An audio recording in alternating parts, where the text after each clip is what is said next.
Tony, how did the stroke show itself to you? I think one of the first things I want to say is that hearing other people's accounts of their stroke, sometimes they don't know it's happening and it's very slight, or they don't take notice, and some of them die afterwards. But in my case it was incredibly fast. In fact, I had been watching Jill Taylor's film about the stroke, and because I wanted to show it to a friend, and I stood up, hugged him to say goodbye, and before I knew it, I collapsed on the floor. So it was very fast, and this occurred on December the 5th of the year 2008. Nearly said 1908. Anyway, so that was how it started, and so I was immediately paralysed my right side.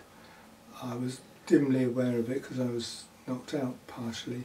I reached across to my right side while trying to find it, and my arm was cold and lifeless, and my leg was cold and lifeless, and so I was severely disabled, in fact.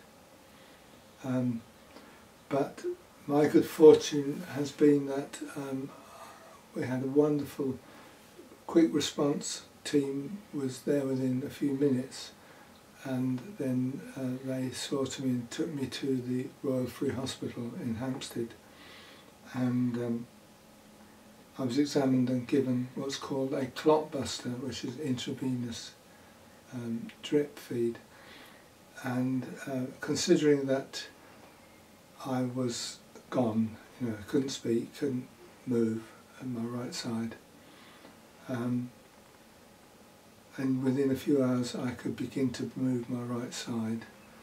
I couldn't speak then, but that was wonderful, a wonderful thing, and I would certainly ask all your local health authorities to make sure they've got that on hand. And so when I came to, of course, nonsense came out of my mouth, and it was very strange because I could see that, I suppose I've used a lot of self-observation in how the mind works, and so I could see that I was okay, I was behind here, functioning well, but there's nothing, the handles wouldn't crank up the words, as it were. So my ability to express had gone, and but I was here, and it felt to me as if I was reaching into a massive dark space, reaching in but not finding the words. And as I understand it, we all do that whenever we speak. We don't know we're going to find that word, but we reach in and usually find it, because the mechanism to do so is working, but my mechanism had been destroyed. And so also unlike most people, I never felt any fear or pain or panic. In fact, I felt a most amazing peace. Amazing. I mean, peace that passes understanding, really. As it says in the Bible, that's what I was experiencing.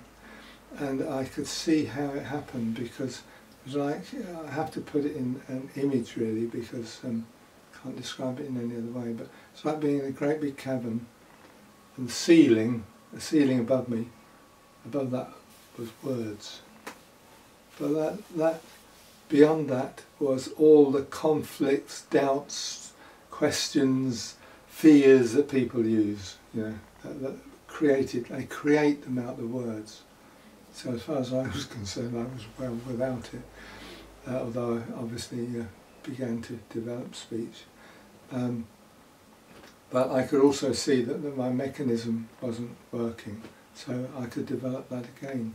I been there in childhood. I hadn't been able to speak or walk, and I had developed it then. There was a blank mind over here. There's no brain circuits to do that. We had to develop it by doing it over and over, and that's what I realised I had to do. So it didn't disturb me. And so within a few days I could move fairly well.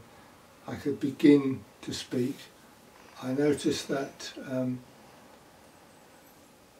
the notices on hospital walls I could understand, but I couldn't repeat them.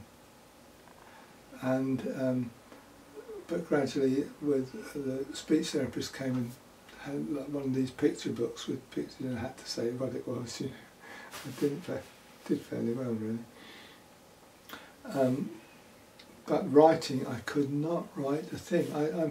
That was my work as a writer, an author, but I had not been able to at that time write anything, and it was just anything that I did try to write was so tiny you can see it.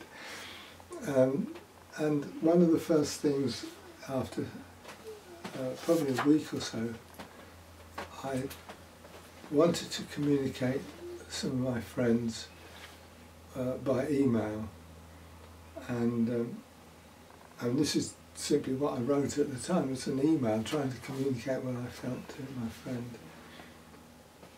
And this is what I said.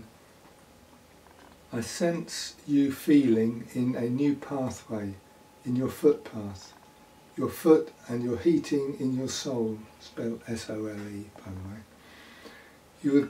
You will giving the trackway and the breathless as it follows. There are only colours and tries that we collect from the many thinksing inni our way. How the wind move, and I am stand in the darkness and quietness. I see what emotions whirling about in frightened. I see the hands and faces as them small by we all, and I takes their hands and held them cross to me, for that it we tell us if our life. If that is love, I take it and give it and take, and another not time also. And you might think that's me trying to write poetry, but it wasn't. It's me trying to write an email. And here's another one, about a week later, I think.